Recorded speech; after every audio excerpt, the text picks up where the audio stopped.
Ladies and gentlemen, today marks the beginning of a very merry Yuletide season. The President will sign into law the General Appropriations Act for fiscal year 2017. And if I may be allowed to emphasize, the enactment is happening on time, allowing the administration to implement new projects and programs starting on the very first day of year 2017. At this juncture, may we invite the other members of Congress who are with us in the audience to please join the President as witnesses to the enactment.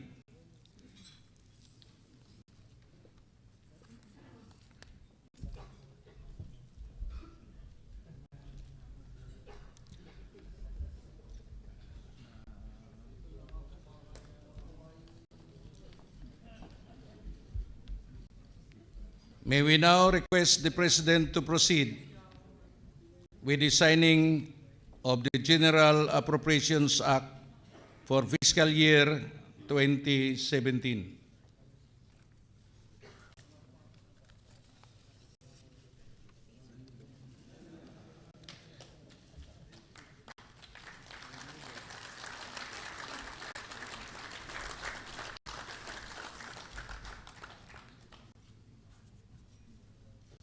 The new law shall be known as Republic Act Number 10924, based on House Bill Number 3408, entitled An Act Appropriating Funds for the Operation of the Government of the Republic of the Philippines from January 1 to December 31, 2017, and for other purposes.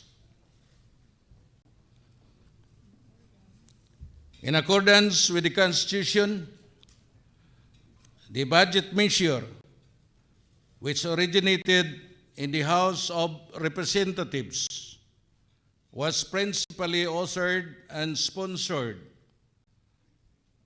by the House Appropriations Committee Chairperson Carlo Alexi Nograles, by Speaker Pantaleon Alvarez, by Majority Leader Rodolfo Fariñas, and by Ways and Means Committee Chairperson Daquila Carlo Coa.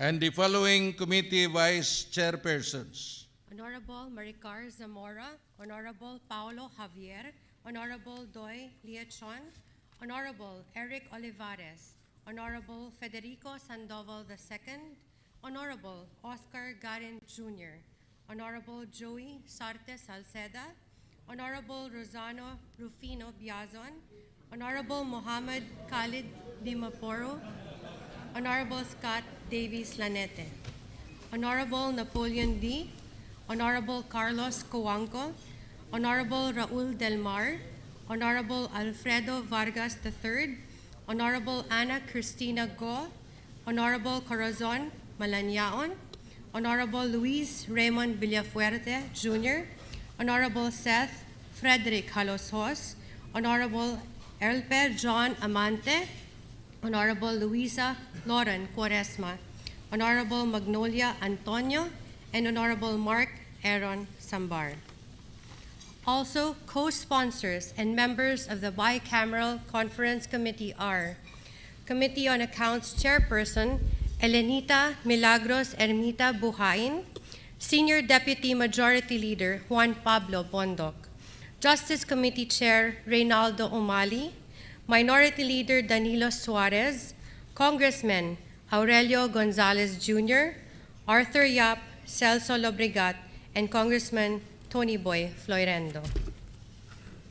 On the part of the Senate, the budget measure was principally sponsored by Senator Loren Legarda, Chairperson of the Committee on Finance, along with Senate President Aquilino Coco Pimentel III, Senate President Pro Tempore Franklin Drilon, Majority Leader Vicente Soto III, Senators Juan Edgardo Angara, Paulo Benigno Aquino IV, Panfilo Lacson, and Senator Cynthia Villar. Okay, ikaw na. Other perspectives. Other co-sponsors and members of the Senate panel to the Bicameral Conference Committee are Senators Juan Miguel Zubiri, Alan Peter Cayetano, Maria Lourdes Nancy Binay, and Minority Leader Ralph Ricto.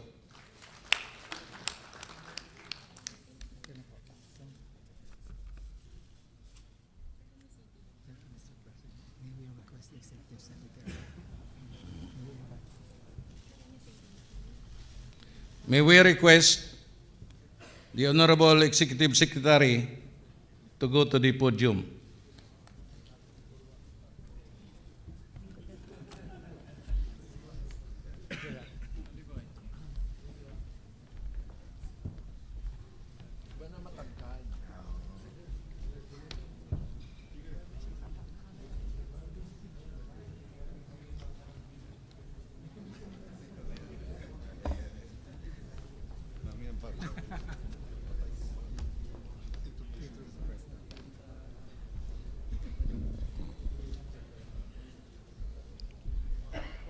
Senate President Aquilino Pimentel III, Speaker Pantaleon Alvarez, members of the Diplomatic Corps, ladies and gentlemen, good afternoon. I have the honor to present to you the President of the Republic of the Philippines, Mayor Rodrigo Roa Duterte.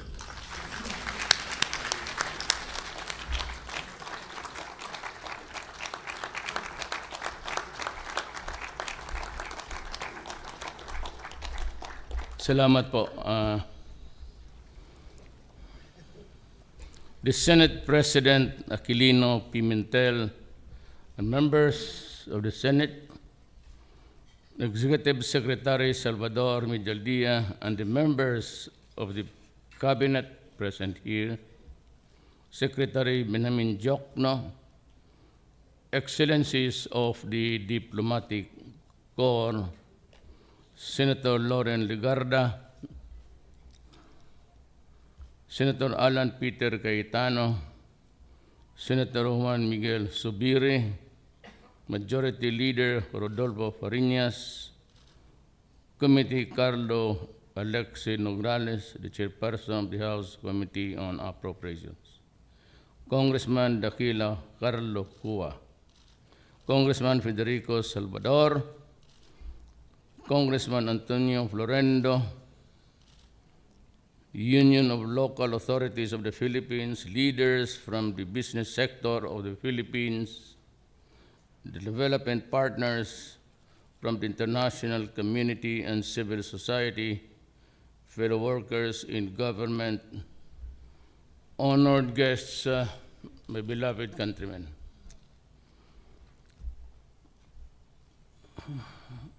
First, I would like to commend the leadership of both houses of Congress and Senate, led by House Speaker Pantaleon Alvarez and Congressman Carlo Nograles, and Senate President Coco Pimentel and Senator Loren Legarda, respectively, for ensuring the careful scrutiny and prompt approval of the national budget. I also acknowledge the dedication of the men and women of the Department of Budget and Management, headed by Secretary Benjamin Diokno, for putting the budget together for timely submission to Congress and for the eventual passage of the 2017 General Appropriations Act. The General Appropriations Act of 2070 is in the embodiment of the Filipinos' clamor for real change and the call for an honest and compassionate government. The signing of the GAA affirms the national government commitment to support the needs of our people through enhanced basic social services and projects. As the first budget of my administration, we ensure that it will be pro-people, pro-investment, pro-growth, and pro-development. Higher than last year's budget, the 2017 budget of 3.35 trillion pesos includes a sizable increase in allocation of infrastructure projects, free education for state universities and colleges, universal health care, rice allowance for the poor, free irrigation subsistence allowance for prisoners, pension for war veterans and sanitarians. Mali ang spelling nito. These initiatives will directly benefit our citizens, especially the poor, the vulnerable, and those in the countryside. The Department of Education will receive the highest allocation out of all executive departments with 544.1 billion pesos, an increase of 32.1% from 2016. These funds should be used to improve the quality of education to the provision and maintenance of basic learning facilities, creation of teaching and non-teaching positions, as well as the provisions of learning resources. Likewise, the allocation for the state universities and colleges will increase by 23.8 of the total of 58.72 billion. Poverty alleviation is an important aspect of attaining real change. As such, DSWD will get 128.3 billion in 2017, an increase of 15.8% from the 2016 budget. This annual amount includes 78.2 billion for the conditional cash transfer program. CCT beneficiaries will also receive a monthly rice allowance to ensure that there is food on the table for every Filipino family. Both the young and the old will also be taken care of the supplemental feeding program for daycare children and the increased coverage of the social pension for the indigent senior citizens. Of course, DILG will be allocated with Philippine 148 billion pesos in 2017, which includes support for the country's serious efforts against drugs, which will also help augment the allowances of prisoners and will be allotted for the construction of jail facilities.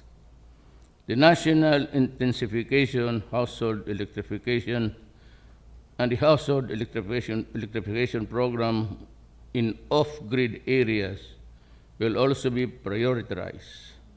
Included in the budget of hearing is the Philippine 1.1 billion budget, an increase of 38.4 from its 2016 budget, is the electrification efforts for remote areas. This aims to empower our kababayans in provinces so they can be efficient and productive stakeholders in revitalizing our communities and industries. To promote universal health care, we will include 1.5 billion pesos for the doctors for the various programs. and 2.6 billion pesos for the construction of treatment and rehabilitation centers in rural areas. Existing health facilities will be improved through the Healthcare Facilities Enhancement Program, while indigent patients will also receive free services from government hospitals. As I have mentioned earlier, the budget is pro-growth and pro-investment. This is why the Department of Public Works is allocated 454.7 billion, and the Department of Transportation with 53.3 billion, increasing the department budget by 0.3% and 25% respectively. Both sectors will help boost economic structure development to increase productivity, generate jobs, and attract more investments into our country. It will definitely improve the mobility of our people and make our basic social services more acceptable to the public. Farmers no longer have to pay irrigation fees with the additional 2 billion allocated for the National Irrigation Administration. Ito, tagal na ako nagtataka nito. Bakit magbayad ang farmers ng tubig na kanila walang may-ari? When you're supposed to build the canals and irrigation, I've been wondering all these years why they have to pay for the water. It's one of my election promises that I will do away with this thing. It's about 5,000 per, on the average. Eh kung hindi makabayad, baka walang tubig. Kalukuhan to yung sino nag-imbento nito. Along with the construction of canal air linings, pipes, and repair of surface roads, the Philippine pesos of 9.8 budget for the Department of Agrarian Reform will also assist farmers to the redistribution of agricultural land and the support of the Agrarian Reform Committees and the non-Agrarian Reform Committees. The Department of Agriculture will be given 45.2 billion for market research and development, credit support services, construction of the farm-to-market roads, and more micro-enterprises will be supported by the Department of Trade and Industry establishment of negosyo centers, the Department of Science and Technology Small Enterprise Technology Upgrading Program, as well as some of the Philippine almost 1 billion for the support of the government-owned and controlled corporations and business corporations. The Department of Environment and Natural Resources, nandito ba si ma'am?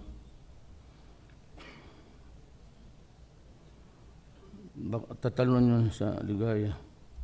Aims to support advocacies that uphold environmental integrity, climate change mitigation, and adaptation strategies. These programs include the National Greening Program, Ecological Solid Waste Management Program, and the National Geohazard Assessment Program, among others. And finally, the last but not the least among our priorities is peace and order. The Department of National Defense will be given 137.2 billion pesos for territorial defense, security, and stability services.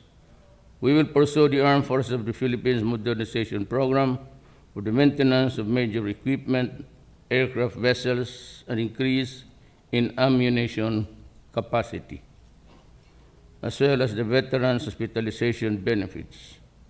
Our men and women in uniform deserve development because they dedicate their sweat and blood to protect our beloved Philippines. We have already taken giant leaps to reform our country. We have established and developed policies that will tremendously change our systems for the common good. I have said this before, and I will reiterate it. The budget is useless if the Filipino is not at its center. This budget is a credible budget where every peso worth will be spent for the governments, for the gains of the Filipino people. Let us work together to utilize government budget for the empowerment of our citizens and for the realization of our hopes and aspirations for our country. This is the speech prepared not by me. Diyan lang yan sa mga opisinang maliit. But what I would like to say is that when I received the PAGCOR money from Andrea Domingo, 5 billion, right away I released 1 billion for those people now holding prescription receipts or whatever, yung binibigay ng doktor. All 1 billion will be used to buy the medicines for this month. I ordered it. And another 1 billion for the medication of people who are undergoing rehabilitation treatment, but who are not there in rehab houses because we do not have it right now. Just as I have said before, this is not an apology nor an excuse. I went into the presidency midterm. No offense intended, but the battle cry of bottoms up really ate most of the project for the year. Ang naiwan lang sa akin po ay maintenance and operation. So that is why yung pumutok, we never expected that the number of addicts would turn out to be hundreds of thousands of surrenderies. And I was really helpless. I could not get the money from the other departments and use it for a purpose of another department because I said that would be stealing from Paul to pay Peter. So I endured despite or in spite of my explanation, I endured the crucifixion. Sa bagay, dalawa lamang kami ni Kristo dito ang dumaan ng ganon. So I just swallowed it. And I go, well, I do not have the money. I cannot steal, but for one kindred soul, actually. Let me just mention him in passing, because he has my endearing love and gratitude. He was a Chinese guy, Huang Huslum.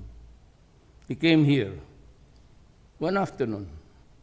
He shook my hands and said that he's going to build us a rehab. But I thought that it could be something like the 200, 300 facility. But while it was under construction, I was asking people from that area, sa Fort Magsaysay, and they said that, Mayor, it's huge, very big.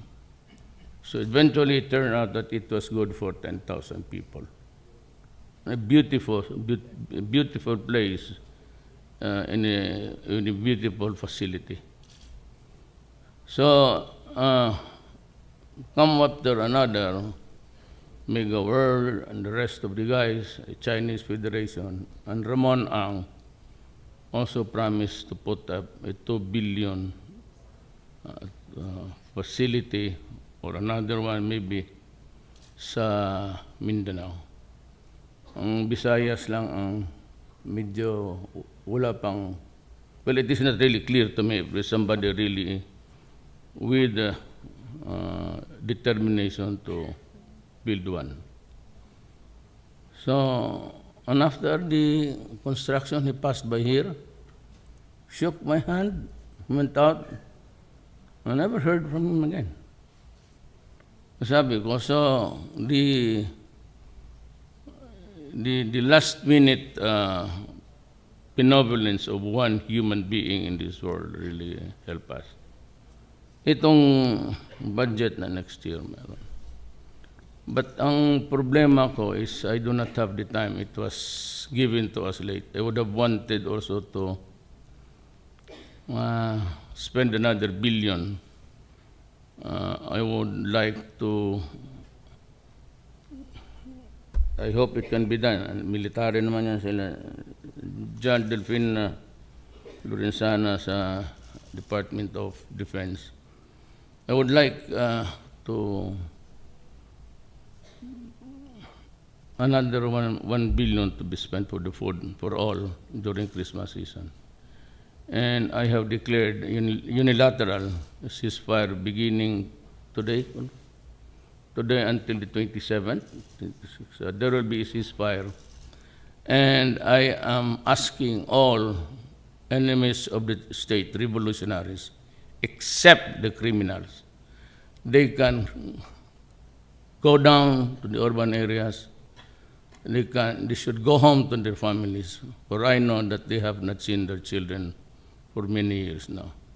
They're free to move around, go around, unhampered, unbridled, no threats of arrest. Even if they are known or unknown, sabi ko, including the Muslim insurgents, the MI and MN.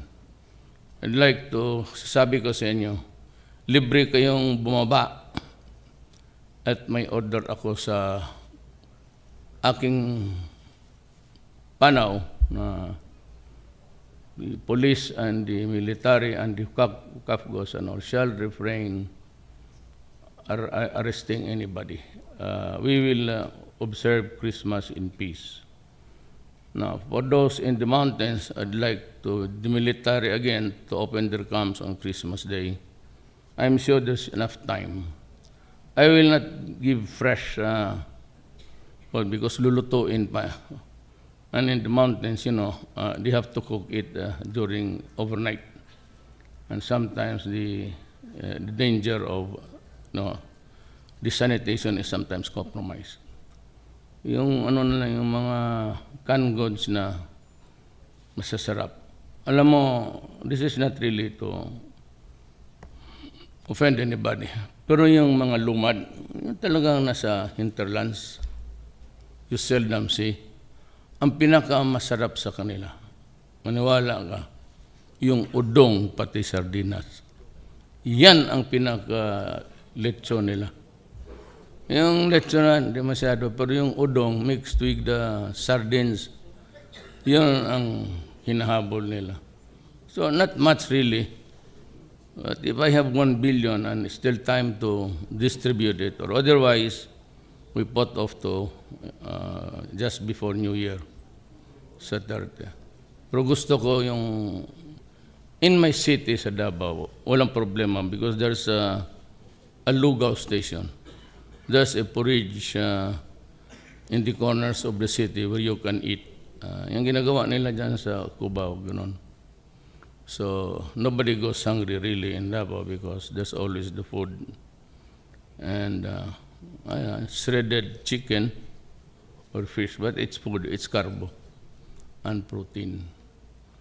So, yan ho ang ko sa, I am now urgently requesting the military to just open their camps, but of course they have to be frisk, baka magdala ng bomba, and to invite everybody, all, pati si Hajeron, yung gustong mag-surrender. Kung gusto niya mag-surrender, ng baba na siya. Pero yung to be talking to them on a something like a peace talk, it's absolutely not. I do not talk to criminals. But for those who are wounded, I've heard that he is seriously wounded and would like to surrender. Kasi wala na. If he is really that disabled, as government, we have to show to have to lead the way of how to do it. So I welcome him, and no problem. And he might want also to include his brothers and sisters, so that we would have a lesser friction in Holo. We are targeting Holo as the first development province. Alam mo kasi sa totoo lang, kung if they feel that they have been left out. I hope you have this heard before, but what is really going on in Mindanao is not a rebellion of sorts.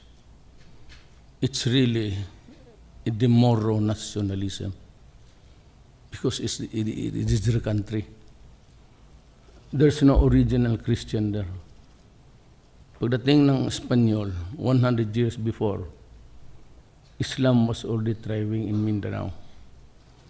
At the Spaniards, the Americans who went after, because of the Spanish-American War, Spaniards lost, ceded the Philippines and other territories of the Imperial Spain, Guam, and part of Mexico noon.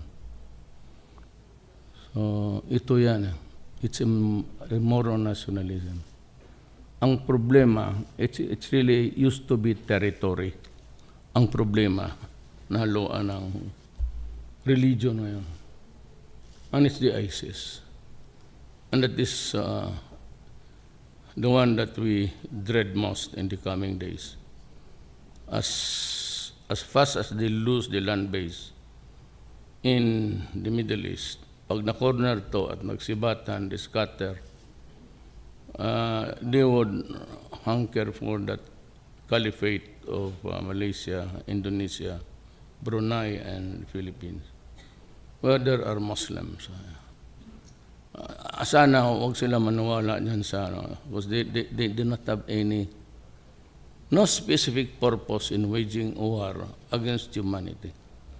They are not waging a war against Americans or the rebels there, or they are waging a war against humanity simply by just killing people. Yan ang pinakadelikado. And that is where I sometimes develop a cold sweaty hands. Kasi kapag yan, buto-buto yan eh. It's not just a shooting war. They will just park a car there and blow up the whole place. Sana huwag magdating sa atin. It's a very cruel, very brutal war. And we'll just have to continue praying that they will be enlightened. Ako kaya ko. Hindi ko pwedeng madala ang Pilipinas. But it's just a matter of committing of suicide also. I also can do it. Pero ang Pilipinas hindi tayo pwede ng gano'n. Christians are not really that. It's not because vis-a-vis with the Islam. It's not an Islam thing. It is really the people drove to desperation by the dislocated people of Iraq, Libya, and Syria. Nawalaan ng daom. Kaya nagwala. So everybody is their enemy. That we have to watch. But we are in good hands with General Delfin Lorenzana. I was mayor for 23 years. He was, I think, assigned there in the 7th year of my first term. First term. He brought in the Scout Rangers. And I said, we're okay. Ang mga tao naman ni Lisa Masa, nandito lang yan sa Manila, nagsisigaw. Wala masyadong armas. But if she goes there in the mountains also, bear a gun, that's good. That would be good. But sa awa ng Diyos naman, Lisa is with government. Now mind you, ang gobyerno ko is really mixed. We have the communists there, the leftists, Lisa, Tigualo, they suffered imprisonment. Mariano went to jail during the martial law years. Ikaw, ma'am, Briones, lahat ng mga taga-UP, anak na pa, mga rebelde, kalaban natin. Balag ako itong sa UP, scrap ko itong panding dito. Paaralin mo, pagbalik, rebelde na, pati ikaw, kasahan ka. Klase ito. Well, because of their libertarian ambience there. And we understand. Wala akong problema dyan. I'm one of them. But in history ko naman sa buhay ko, well, that's another day for storytelling. So I'd like to thank you for your presence, and at least you have an idea of how if you would notice, it is really the education, the agriculture ang pinakamarami. So, maliit lang itong sa amin. The highlighted things are the ones that you should hear. It's really top-heavy sa social services. I said even advance 2 million. Kung walang mabili yung sila ngayon, at least this Christmas, yung resita, my order to Tigualo was to release all you have to go is to go to the nearest giver. Kasi yan, even the doctors of the PGH, yan ang kalbaryo nila. Sila na mismo mag-sell out ng pera nila, ma'am, kasi awa sila sa pasyente. But there's the one beyond. And for as long, mind you, I am ordering the closure of all online gaming. Lahat.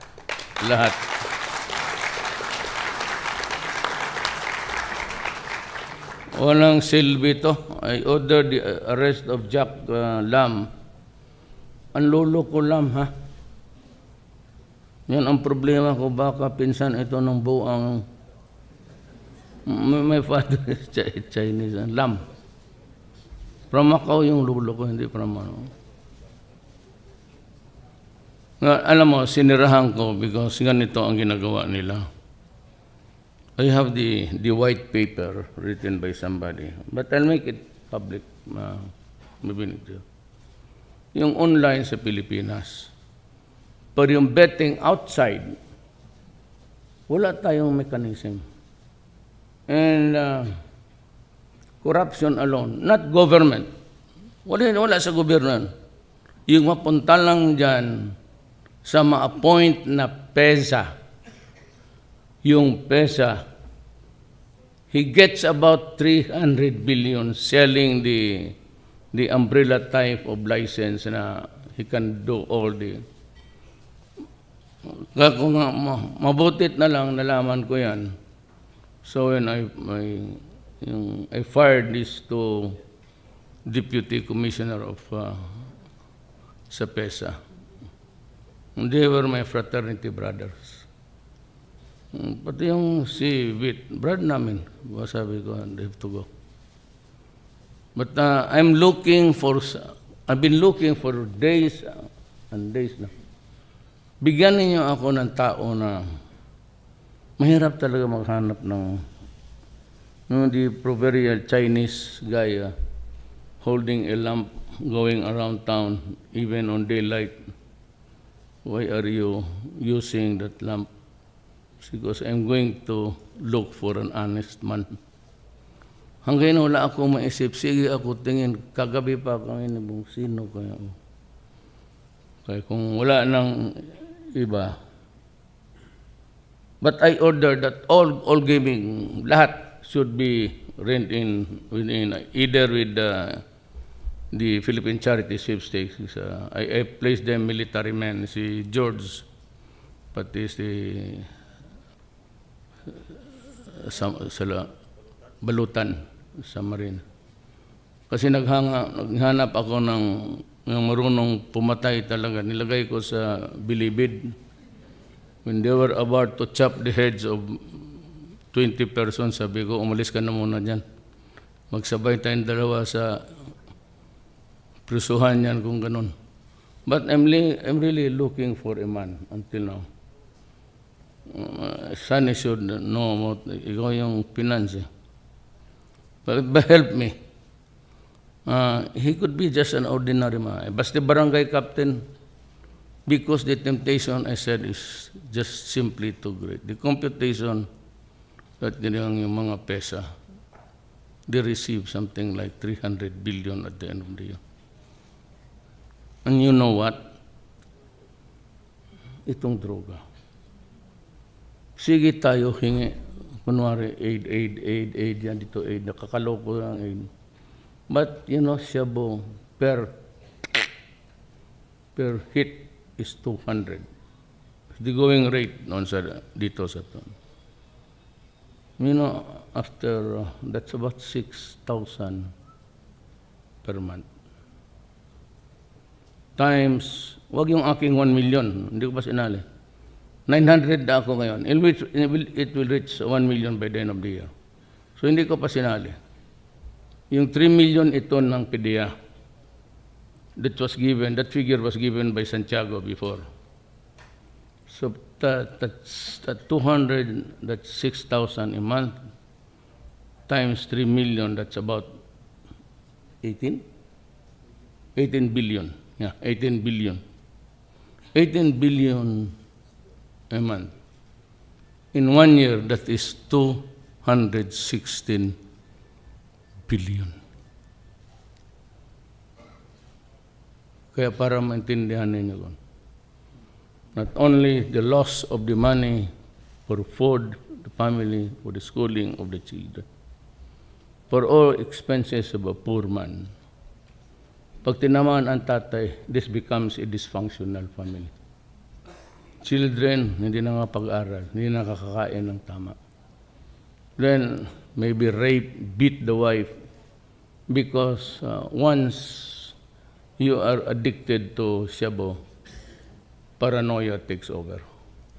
Ever suspicious, kinakaliwa siya ng asawa niya, binubugbog, nire-rape ang bata, pinapatay ang tatay, kasi ang nanay na niya tsurang demonyo. Somebody is whispering to kill them. Ang rape sa aming unang panahon, yung magaganda. Ito yung talagang babae. No, 6 years. I cannot mention the name. Pero nakita mo yung mga prominent, Ngayon, everybody is into it. A, B, C, D, E. And rape in itong mga, be careful of your children. Yan parte-parte.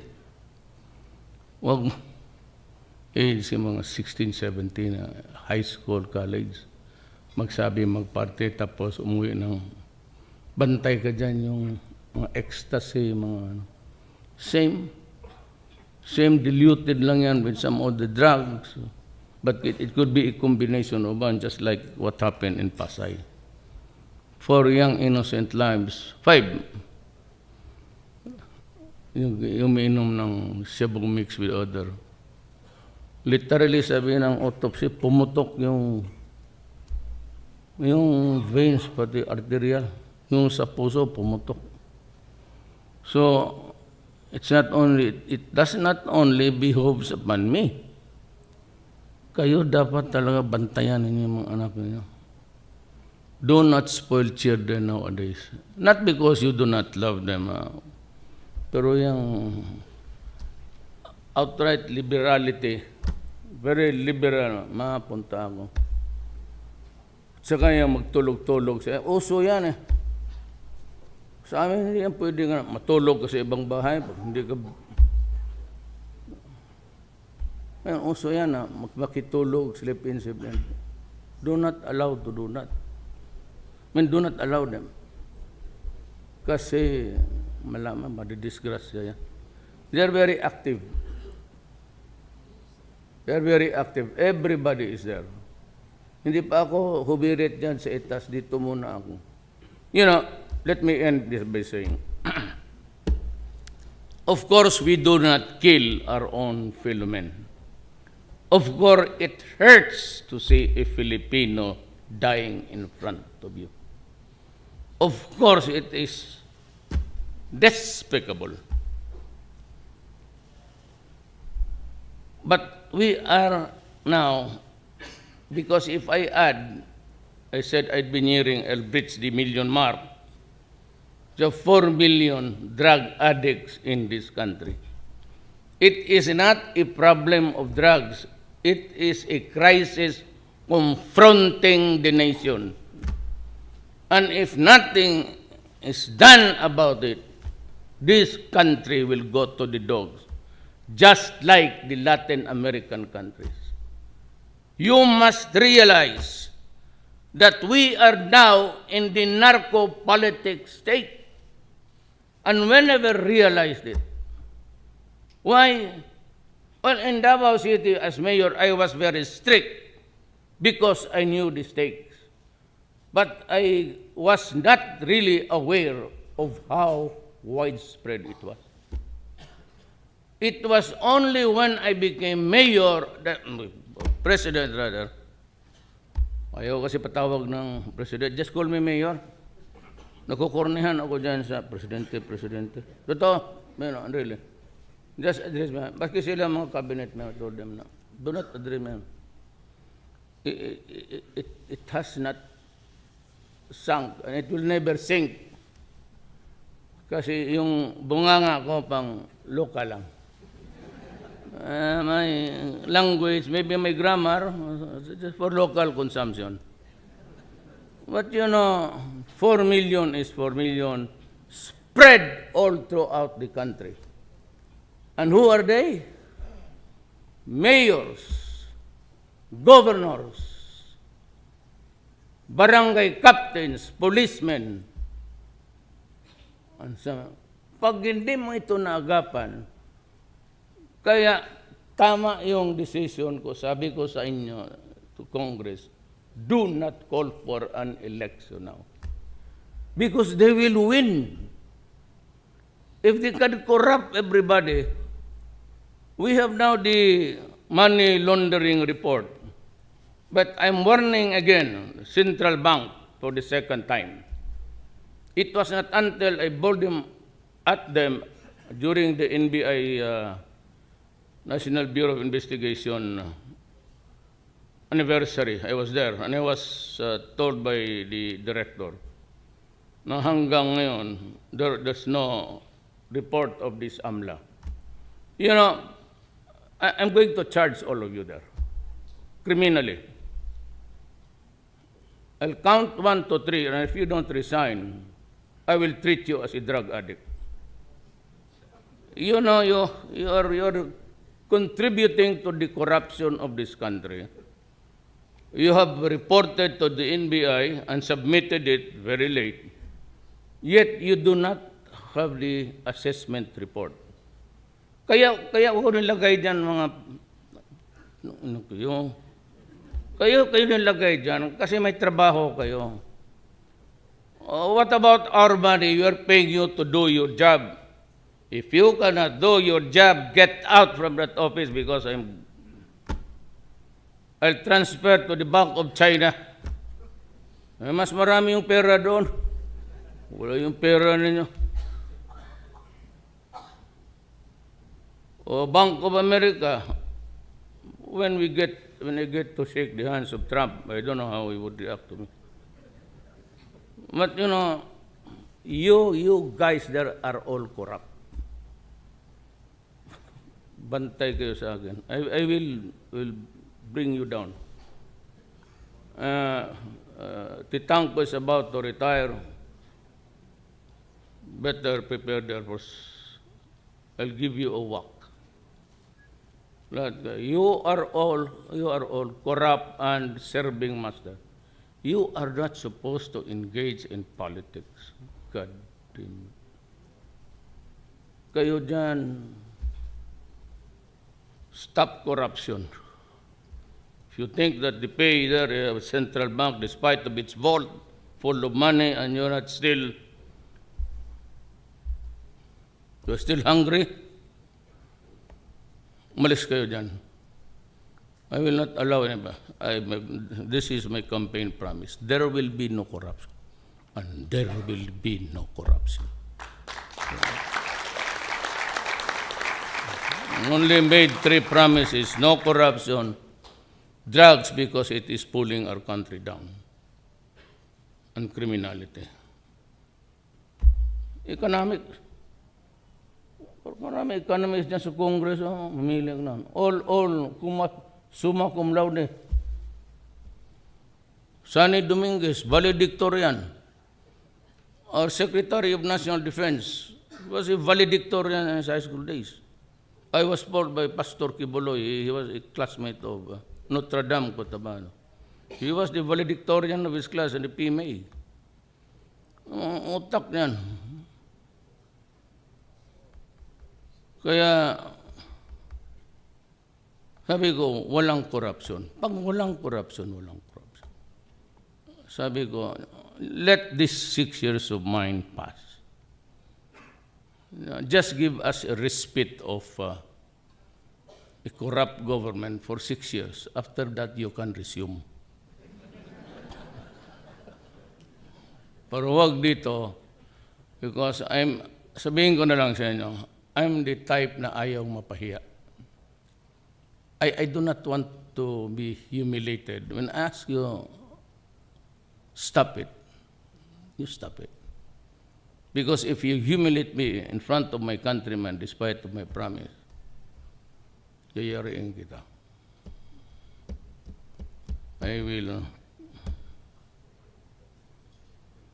So yan. That's the story. Was about to, I prepared about corruption, but I will just bore you also. I'm sure you'd like to know where your money went. So ganon yan. And there will be no corruption. Itong sinasabi ko, itong papel na ito, kung gagastusin na ng lahat, gambling, one person, not the income. The income could run into maybe so many billions. Ito yung estimate na pupunta sa mga yung PESA, director ng... So hanggang ngayon, wala akong nilagay na tao. Since I became president, because I was worried about putting there somebody who's corrupt. Imagine, ganito yan eh. Ang gambling dito, taxable. But they are accepting bets outside of the country, which is not shown in whatever contrivance or gadget or computer. Malinis yun. So walang taxes yun. Ilang taon na nilang ginamit. And Jack Lam was parlaying a permit she got from Cory Aquino's time. But at that time, it must have been reasonable. Tanggal na yun. 1%. Ang ngayon lahat nagbabayad 10 siya 1. And he was talking to the people, to the press, as if everybody was in his pocket. That's why I ordered this arrest early morning. When I read the newspaper, because I get to read it late, busy in daytime, nabasa ko, tinawagan ako ng BSB ko, arrest the idiot. So what's the charge? Never mind the charge, I will invent one, just arrest him. Sir, but warrant, no? Warrant. Sabihin mo, ang warrant mo si Duterte, Mayor. I will think of one when he is in front of me. Wag ninyo, do not. Don't. If you are a lawbreaker, so I am. Dalawa na tayo. You will, because if you are a lawmaker, a law enforcer, pretty hard to arrest a lawbreaker. Be a lawbreaker first, then you'll catch another lawbreaker. Ganon sa Pilipinas. Ayaw ninyo? Sige, kayo ang bahala. Maraming salamat po.